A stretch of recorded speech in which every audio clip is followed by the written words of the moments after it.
remember in my last video when I talked about the Rook and Rose series of books that had that amazing costuming detail in them, and I said, I have no association with the authors of these books or anything, I just like them. Well, that lasted for all of 4 hours. After which, I got an email from the authors saying, "Hi, we hope it's okay to email you. One of our fans sent us your video. We loved what you had to say about our books. Would you like to interview us? Because we never get to talk about the amount of fashion detail in these books as much as we'd like to." There was some internal shrieking and a little bit of external shrieking. I said yes, of course, and then I had to figure out how on earth does one interview authors? That's not a thing I've done before. But nonetheless, Marie and Elise are costumers themselves, they have archaeology backgrounds, and we have a lot in common. We talked about how costuming and fashion fit into storytelling and world building, especially in things like non-visual media and in RPGs, because for folks that know, the Rook and Rose series of books actually started out life as an RPG game. The role that costumes and clothing and fashion play in something that isn't a visual media may not be as clear-cut as it is for film and TV, but it's still a huge and important part of building fleshed out societies and character development. Anyways, please enjoy this heavily edited for time version of our conversation. The slightly less heavily edited for time version of our conversation is available on my Patreon, patreon.com/SnappyDragon Studios. That's where you can find the extended cut as well as absolutely all of the design references they sent me, including the ones that didn't actually make it into the video. Without further ado, let's chat with Marie and Elise. Thank you so much for coming on. Thank you so much for having us. Watching your video is an absolute delight because it's not something that normally it's something we put so much like kind of love and work and thought into, that particular aspect, and it's not something that normally gets that kind of level of attention and knowledgeable attention. So it was so much fun. Yeah, we have done quite a few interviews to promote this series, but we'll often get asked like a question about the clothing and like why fashion is such a big thing in the story, but this is the first chance we've had to actually like dive into what were our inspirations and why did we make the decisions the way that we did, and it's just a pleasure to get to play around in this specific corner of it in such depth. Yeah. For anyone in my audience who is not familiar with you or your books, do you want to introduce yourselves? I am Marie Brennan. I am best known as the author of the Memoirs of Lady Trent, which is a sort of alternate Victorian pseudo-autobiography of a woman who wants to travel around the world and study dragons in their natural habitat. And then also one half of M.A. Carrick, but I will let Elise introduce themselves next. Hi, my name is Elise Helms. I am the authors of The Adventure of Mr. Mystic, and then also the other half of M.A. Carrick with Marie. And this is Thrace, who has decided to join us for part of the interview. We will see if he remains. I think for an audience of, fantasy readers and costumers and so on, cats are pretty much going to be welcome. Do you want to describe the world and the story setup of your books so viewers who haven't read them yet can have an idea of the factors in play as far as the different costumes we're going to see and how they contribute to the story? As of the time of filming, the third book isn't out, which means I haven't read it. So I am going to request that we please keep the spoilers for the third book at a minimum. We'll try to avoid gratuitous spoilers anyway, because... I was going to say, we've gotten pretty good at talking around what I would consider the major two spoilers from the first book. I'm going to pitch the setting, because we're talking about the clothing in the setting as opposed to trying to pitch the book, at which point I just quote The Princess Bride with fencing, fighting, torture, revenge, giants, monsters, chases, escapes, true love, miracles. But the setting, the city of Nadezhra is one that's been colonized for about 200 years. It was conquered by a guy from a country called Seste Legante. He conquered the whole region. After he died, most of the region managed to free itself from Legante control, but the city of Nadezhra remains in mostly Legante hands. We kind of had to world build everything twice, because we had to come up with how do the Legante do something like clothing? How do the Versenians dress themselves and all the associated things? And then often kind of a third layer that is how have those things kind of influenced each other and melded, because after 200 years of colonization, there's a large chunk of the city that kind of just thinks of itself as more Nadezhran than Legante or Versenian. We're looking very much at a situation of culture contact, within the added layer that Vrasen sits in the middle of kind of a Silk Road sort of network, the Dawn and Dusk Road, so there's a lot of trade, and so we reference other countries as well. Into this milieu comes our protagonist, Ren, a con artist who has decided, because she was a lady's maid, to this noblewoman in the south of the country. So she's got all this great inside details on this particular family, has decided to come in and con this family as the long lost daughter of the woman that she was actually a maid to. One of the things we knew from very early on was that clothing would be very important. And that's because clothing is very much a signifier of class and of in-group and out-group. The nobility looks to their parent country, their former parent country, Ceteris, as this kind of fashion mecca, but you get it kind of trickled down because of like the slowness of trade and stuff. Ren, this woman's sister, who is a good seamstress and has learned to do a lot with a little, they're able to kind of stretch out what they can do and also fashion any of the kind of mistakes into, oh, this is just the newest fashion from Ceteris that nobody else has caught up with yet. So she kind of becomes almost this fashion arbiter. Yeah, Tessa's the true hero of the story, sewing all of Ren's clothing. I've often said that the true magic in our setting is Tessa's ability to sew things as quickly as she does without murdering anyone. There's so much detail, how the clothes are made, the details of the fashion, the details of the significance of what people are wearing. For visual media, the sort of thing that costume YouTube channels tend to review pretty frequently, film, TV, even stage productions, it's really obvious the role costuming plays because it's a visual medium, so you can see it. But with a book, it's, I guess, less obvious. So how do you feel about the role of costuming in non-visual media? So the thing that I tend to see a lot in fiction, and where I think that authors can go wrong with this, is they think of it as only being visual description. That it's, you're going to tell people what color thing the heroine is wearing and maybe, something about the cut of it. One thing that Alyssa does, which I really, really love, is first of all, to make it more than just visual. That it is the feel of the clothing on you, the texture of the fabric, or like the warmth of a coat. So you get these other senses being brought into it, and it's not just color, the end. And then the other thing, and this is where we both were dipping in, is that clothing has meaning. Clothing signifies things in the society. It's not just, okay, here's a visual thing, we're done. There's politics in it. There's wealth in it. There's the, subtle symbolic messages you're sending. There's a magic system called Numinatria, which is pretty much sacred numerology and sacred geometry, but there's also associated things of like colors for the numina. So the shapes of things where you get like 5-pointed stars embroidered on somebody's clothing. And it's not even most of the time that the clothing is magical, but it's still reflecting those ideas and beliefs that they have about their world. I think one of the big kind of places where fantasy tends to fall down in these kinds of things is because clothing and fashion and our relationship to it and the way that it's involved in politics and economics and class and religion and belief, it is one of the most essential things to our kind of behavior and culture and nature as human beings. And we use it in so many different ways. And it means so many different things. And the fact that it just kind of gets dismissed a little bit is like, I don't understand. Us historical costumers are constantly coming back to the fact that when you put on clothing from another time period, it changes how you feel and like your posture and how you stand and how you carry yourself almost as much as it changes just how you look. I used to do Dickens Fair. And so, full Victorian, kind of mid-century Victorian getup. Been there, done that. Oh, well, I've got a lot of downtime between my stage shows.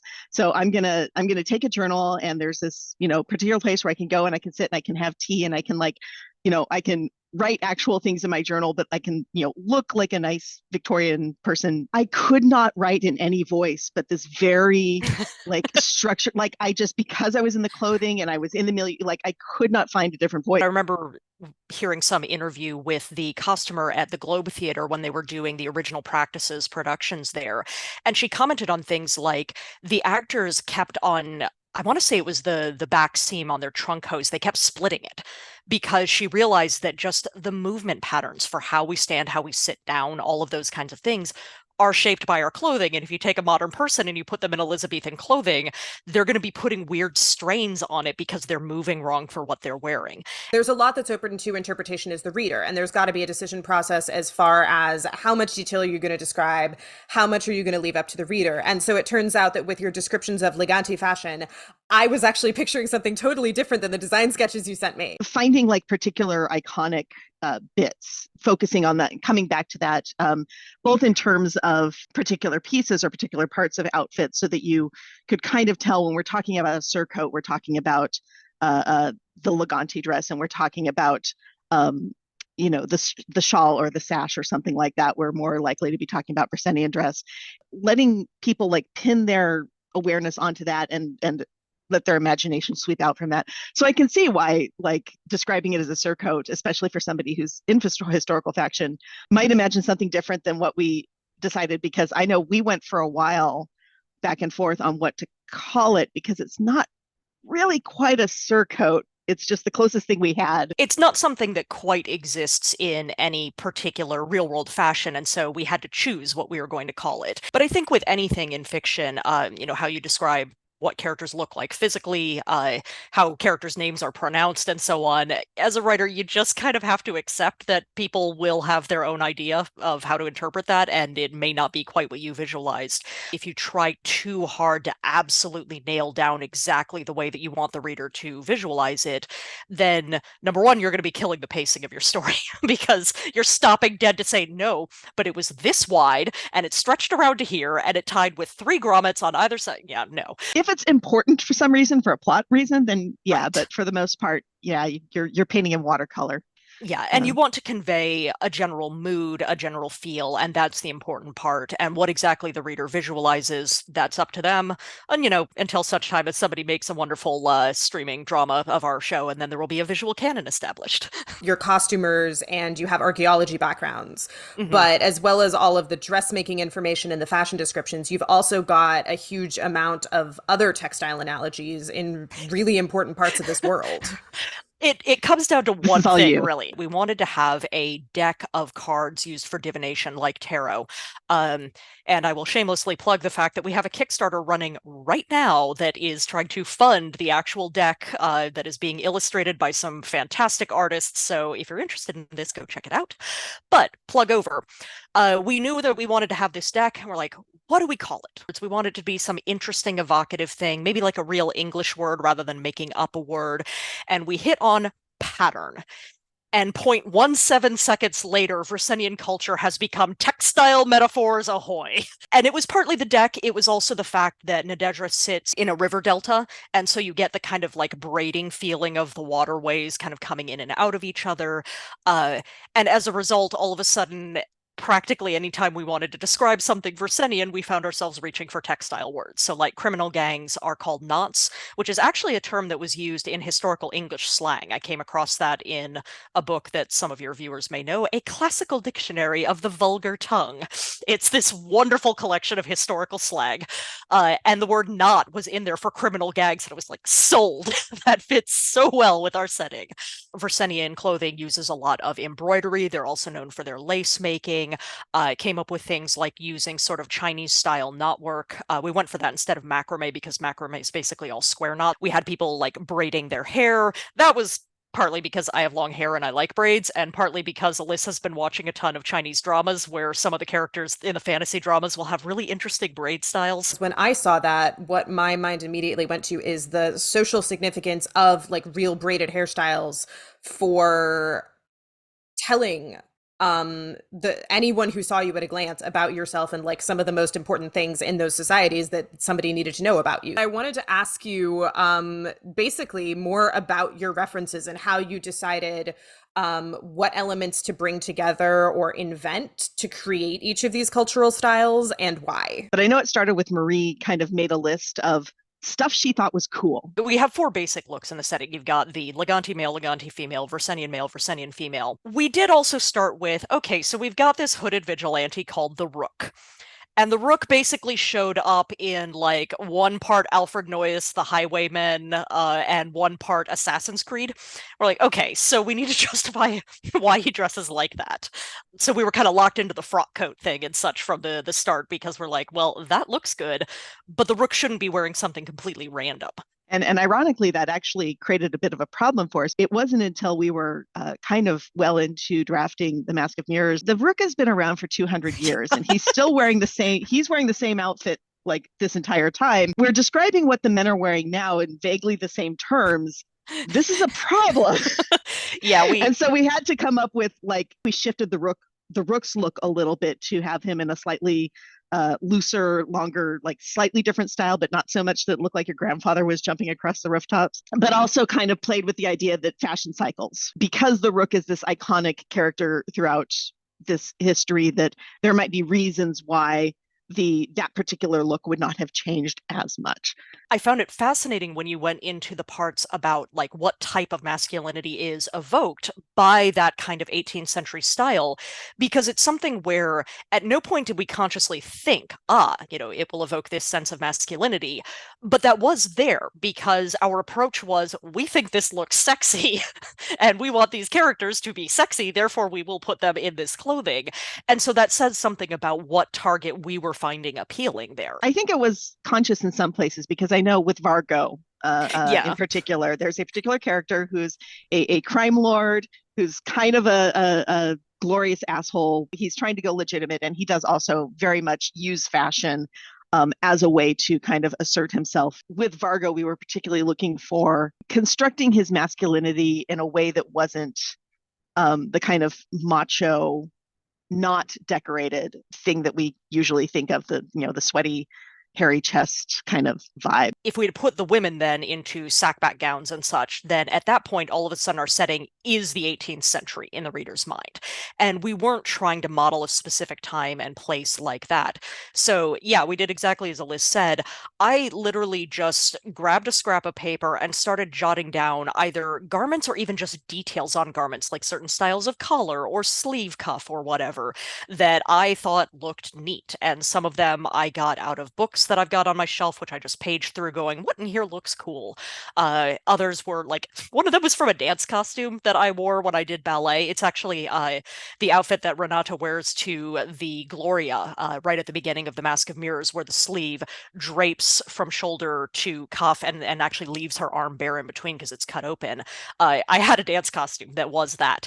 And we thought, well, that's a good way for Ren to get attention. From deciding that is kind of where we sort of decided that sleeves were one of the big kind of mobile elements of fashion, the thing that people could kind of mess around with for a lot of different reasons. I think it made sense, especially for giving Tess stuff that she could work with. It wouldn't require it would require skill, because sleeves are really challenging, but it wouldn't necessarily require like a lot more fabric or expensive fabric or things that they wouldn't necessarily have as much access to. Then I passed that list off to Alyssa, and they set to work kind of assembling things into coherent looks. There were some core elements that we organized around. Like, I remember I had just come across reference to Tibetan panel coats, and those seemed really well suited for Versenians because it creates this enormous canvas across the back that you can really exercise your embroidery on, with an eye toward making sure that there would be very vivid differences between traditional Versenian clothing and traditional Leganti clothing, so that you could see somebody from 200 yards away and be able to tell which style they were in, because the silhouette is very different between them. Because a lot of the other cultural signifiers for them are very Eastern European, I spent like an entire Shabbat dinner talking about this and like looking up photos with a friend of mine who knows a lot more about Eastern European and Balkan costuming than I do.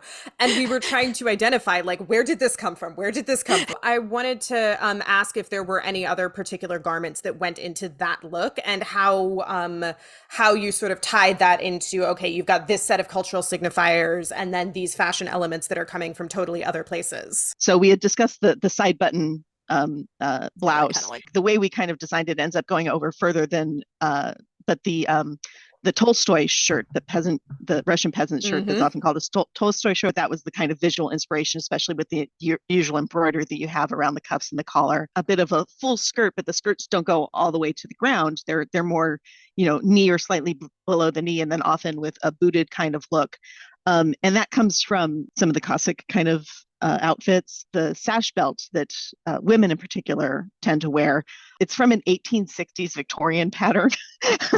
I think I know exactly the pattern you're talking about. Yeah, it's got the little 2 panels in front and 2 panels in back, and it's got this great way. I just think that's a beautiful thing, and I really like the idea of like a high-waisted cinch waist that isn't quite a corset, because that evokes certain kinds of associations that we didn't necessarily want, but has that with then the full skirt and the cutting off at the boot, below the knee at the boot. That's a cool shape, and I like it. It's pretty. Yeah, our world building in general was actually drawing on a bunch of different sources because we didn't want it to be very specifically nailed to a particular culture. I think I underestimated the extent to which having a bit of a linguistic parallel will then cause everybody to see more echoes there than we intended, because the language is absolutely, Slavic in its model. And certainly with the Versenians traveling a lot for trade, and then having this, card-based fortune telling, it's going to kind of evoke the Romany for audiences. But at the same time, there's parts of their culture that are very, very not Eastern European due to the environment. Like, we decided that their cuisine is actually based a lot more on Chinese food because it's like a rice-based agriculture, and the latitudes are approximately right for sort of the like Beijing to Shanghai range and such. Even with the clothing, even with Alyssa and I working together on this, if you'd asked me to talk about the shoulder buttoning, I would have been referencing like the Chinese qipao cheongsam, like, that style of collar and that style of buttoning. We're kind of pulling from a bunch of different sources here because we basically just wanted to end up with something we thought looked good. Beyond braids are cool, we all love braids. Was there a process to the use of braided hair as a cultural signifier? Some breeders, I think, might say that we already inundate them with a lot of details, and this is us being restrained. But we did try to find like very specific kind of chewy details that we could pin significance onto. And I think so the marriage braids, the wedding tokens and the marriage braids became one of those, and became important because of certain character interactions.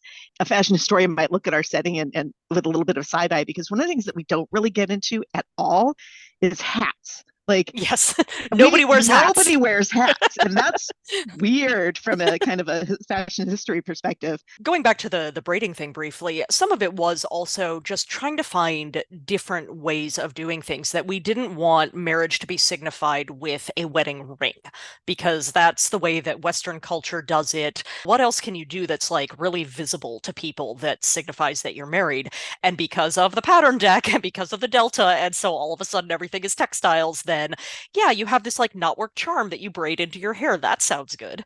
We're seeing a lot of this through Ren's eyes. She's biracial. She was raised by her mother, who was Versenian, but had been cast out by her people. So Ren's like not fully versed in all of the subtleties of Versenian culture. So she wasn't really the ideal narrator to convey that anyway. And so we're just like, we'll let the specifics of different approaches to braiding be something for a later story. I wanted to get you guys talking about maybe some specific outfits and your decision-making process behind those. So we talked about Renata's Gloria dress, as you call it, where she goes to this big event and she needs to get as much attention as possible and get as many people to want to know her as possible. And so she does the thing with the sleeves. And I'm curious if there are any others you think it would be particularly interesting to talk about your design process for, and why you chose what you chose. Well, I think some of our favorites are the Night of Bells costumes. This is this other big masquerade event that is basically was so much fun to write, because we've got Renata like kind of sailing through this crowd and just like working the social game really well in this like outdoor like nighttime masquerade festival with all these acrobats and stuff. This is the thing I would want to see if they ever did a show for the books, is like, I just really want to see the Night of Bells, because it'll be so beautiful. But we had a lot of fun designing a lot of the Night of Bells costumes, and I think Ren's has a lot of significance. And ow, hey, don't bite. Grace. We had a lot of fun outfitting Vargo in his particular costume, which has a lot of layers of meaning. When you say we had a lot of fun, I would phrase it as we went like 12 rounds trying to figure out how to costume Vargo. He basically shows up dressed as a courtesan, because there is a story in Nadezhda that the tyrant who conquered Vras, and the way that he died was actually from venereal disease, according to the story, that was inflicted on him by one of these three courtesans. And so there's this whole like legend around the three of them. And because we try to have a relatively like gender equal society, there are male courtesans as well as female ones. And so we're like, okay, Vargo basically shows up dressed as one of those people, which sends a whole political message as well. Difficulty of figuring out how do we costume a guy in like overt sexuality mode and not have it just tip over into ridiculous, because our society is not really built around sexualizing men in that fashion. So we had an incredibly difficult time figuring out how to do it until Alyss finally came up with what he's wearing. Well, and I will say one of the other challenges we had with this is Vargo has a particular, it's actually a scarification thing, but he's got a particular mark on his chest that he didn't want Ren to be able to see it and identify it and be able to know what it was later. We wanted her to kind of maybe have an idea that there might be something there, but not have like a really solid, clear view. And so we went back and forth with like, well, so he's wearing this like sheer kind of long robe coat with like lots of heavy beading. You know, when you think like the Edwardian chiffon overlayers with all the really gorgeous heavy beading that just kind of clacks and has this great swing to it. He has a veil on and he's like, you know, got his like eyes lined with like black and gold. We were like, this isn't going to look good with a shirt. It just kind of like makes it look PG or something. We ended up just painting him up. So we body painted him with like all these other gold sigils that are related to Numenatria, the magical system. And we were able to hide that one particular thing that Ren saw in with all of that other stuff. He's got like jewels kind of sewn into his hair so that it catches the light and just, he looks good. He looks good. But it took us forever to figure out how to send the message that we wanted in a way that the reader was going to hopefully receive correctly. And I think we've already had one person do a cosplay of Vargo's Knight of Bells costume. So yeah, there's I think it has succeeded. But yeah, figuring out how to do it until finally we went, okay, this like open fronted robe, no shirt, body paint, and lots of eyeliner. Actually, we have many of the men in the story wearing eyeliner because, you know, why not? You succeeded so well at this that like I read the description both of how Vargo, who is the crime lord, glorious asshole character, not just the outfit, but how he wears it and how he carries himself in it. And what immediately went through my mind is like, okay, this is a queer man who moves through the world in a society where maybe like that's who he is, even though this is a society that does not stigmatize that the way the one we live in does. Mm-hmm. And thinking about the social circles I inhabit and the fact that the social circles I inhabit are pretty aggressively queer normative, just thinking about like, okay, I can see somebody walking into a party in my world wearing something like this. This is not hard for me to picture. This fits perfectly. Yeah. That's how well you did. That's exactly the vibe I got. Yes. Yay. I want to ask you about Juna's dress in the second book. So this is a character who's been a little bit more, I guess, sheltered, a little bit less assertive, a little bit almost mousier in her personal relationships. And then in the second book, she has a moment of sort of coming into herself and setting a very strong boundary in an unhealthy relationship. And she dresses specifically for that interaction. I don't remember what I put her in. I remember writing that scene and I remember it like being incredibly important. And I remember so much about that scene. But I don't. I will have to pull it up. I've got the book right here. We realized that Juna needed that moment, and that particular relationship needed that moment of strength from her. She kind of draws on this from both Renata and her mother, so she's kind of pulling on both of these influences in her life, and the way that they both use clothing as armor. As social armor in a lot of ways. All right, so here we have armored in one of Tessa's newest designs, a split surcoat of copper net weighted down with a spray of pink tourmalines that matched the gown underneath. You can all sort of empathize really strongly with the experience of like, you're going to have a really like interpersonally significant moment. You're going to need all the strength you can get. What do? You dress in something that makes you feel powerful. Even if the act of dressing in something that makes you feel powerful is out of your comfort zone. Now that Marie has described it, I know exactly where that description came from. There's an outfit I used to have, like a very 2000s outfit, because it's a pink kind of sheer dress with this kind of copper chiffony overlay, so it catches the two. And it was my favorite outfit for years. And it was one of those, like, I feel like the bomb in that outfit. And so I know that when I was writing that, I was thinking about, I really love this effect of the copper over the pink and the jewels in it that make it kind of like a soft armor kind of a thing. So you have this character, Tess, who's a dressmaker, and she's doing most of the sewing for the main character, Ren, for Juna, who has this character growth through her outfits. She practices this magic called imbuing. And I wanted to ask you to talk a little bit more about that as a magic system, because that's something I think that really resonates for people who make stuff. Well, the starting idea for imbuing was magic that its only function was to make an item do what it does better. So, like, a knife would cut better and be less likely to, like, chip or rust or something like that. Then it became the thing that, yeah, a lot of craftspeople, a lot of artists and so forth, I think will recognize, which is the way that you do imbuing, and the reason why it can't be taught in the same way that numinatria can be taught and such, is that it's that state of flow, that moment when you have lost track of the world around you. You're not thinking about time passing. You're completely forgetting that you have not eaten and you are starving, because you're so caught up in what you're doing. And magically speaking, in our setting, what that means is when you're in that state, you are actually putting a bit of yourself into what you are making. The hood that the rook wears is imbued, because a normal hood, depending on the light, you'll be able to see the face of the person inside it. In a strong wind, it might blow off their head, or when they're in the middle of a fight. And the rook's hood will never blow off his head. The shadows are always just deep enough that you can tell there's a face in there, but you can't see it and can't recognize it. That's like a really powerful example of imbuing. Most of the time it's going to be more things like an imbued coat will be very warm and snuggly, and it will be much more waterproof, for example. Or imbued shoes will never give you blisters, and they might, make your footsteps softer because you won't be clack, clack, clacking on the ground. So the origin of these books was a role-playing game that I was running that Marie was a player in. And it ends up really informing like the economics and the trade and the way that manufacturing happens, because in some ways, especially when you think about some of the textiles that are available and some of the other technology, getting into a setting that could arguably have more automated sort of production, but because of imbuing and because of the quality of artisanal products is magically better, you end up getting a reason for these artisanal products to continue to have value, even when you start having technologies that could mass produce things. If you're a craftsman who is imbuing what you're making, you actually work faster too, which is completely us justifying how Tess is able to do this without having like an entire workshop of people helping her. There is a short sequence in the third book that I really like, which is we are in Tess's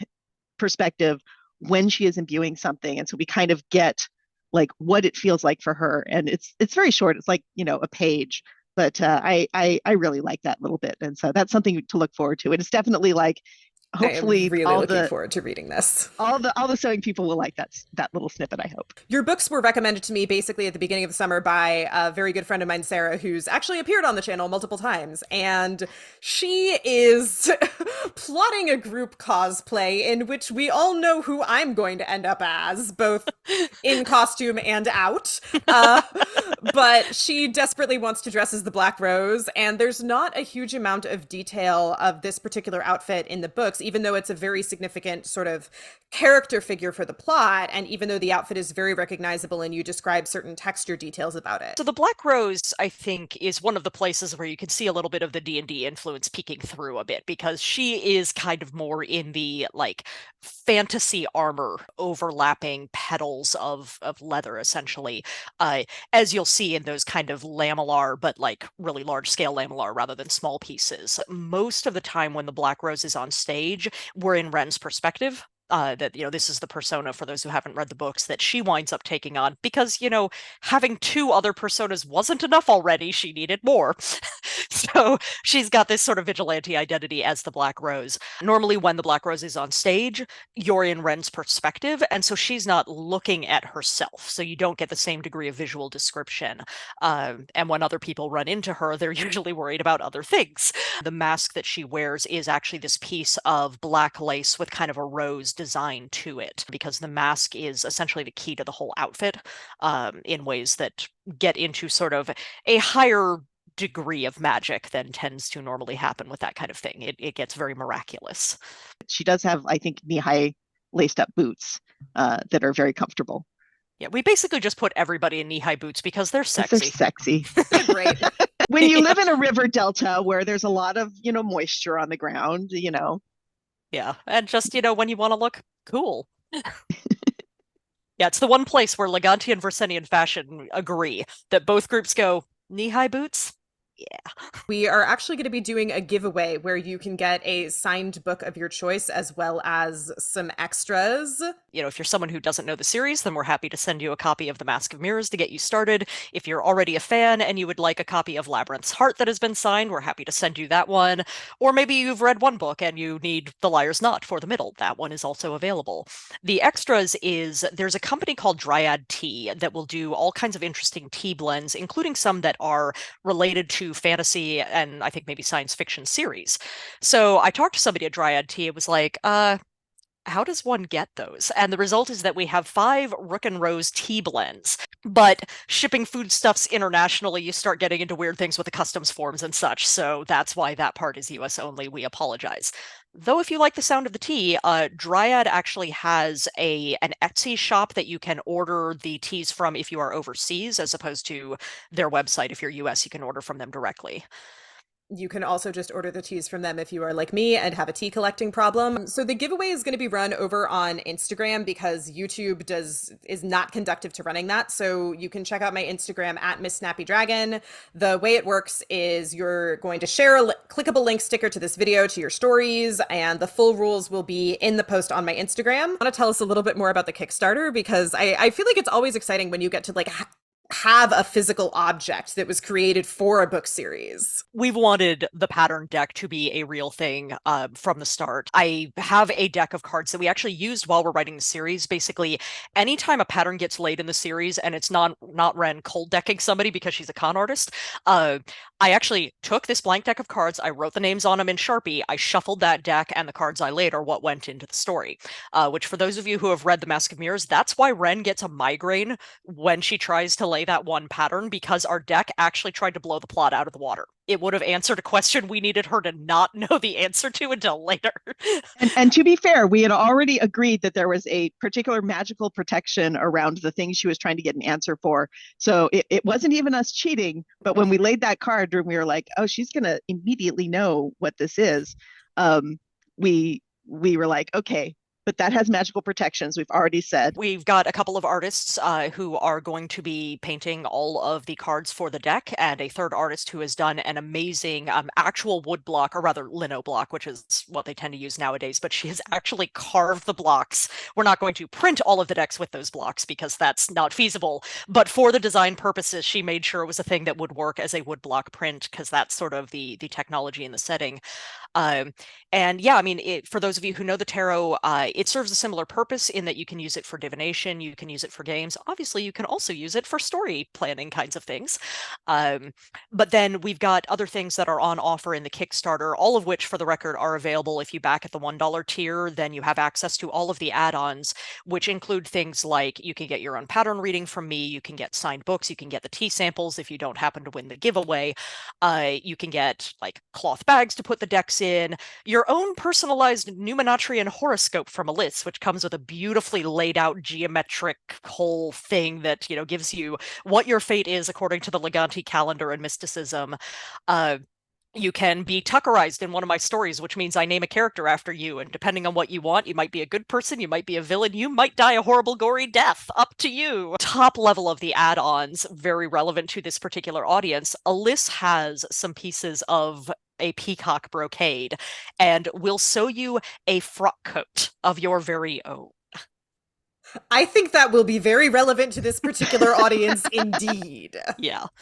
And for the truly splurgy, or rather the people who have friends who are willing to go in together on a thing, our top tier in the Kickstarter is we will run a one-shot RPG in the Rook and Rose setting for up to 5 players. I think this will also be highly relevant to my audience. Thank you to so much for coming on and wanting to talk to me about this, because my channel oftentimes sort of bridges the gap between sewing and making costumes and analyzing costumes in media. To be able to talk to people who create media and have the fashion history and costuming background has been just amazing. Should my viewers be interested in finding you around the internet, where do we go?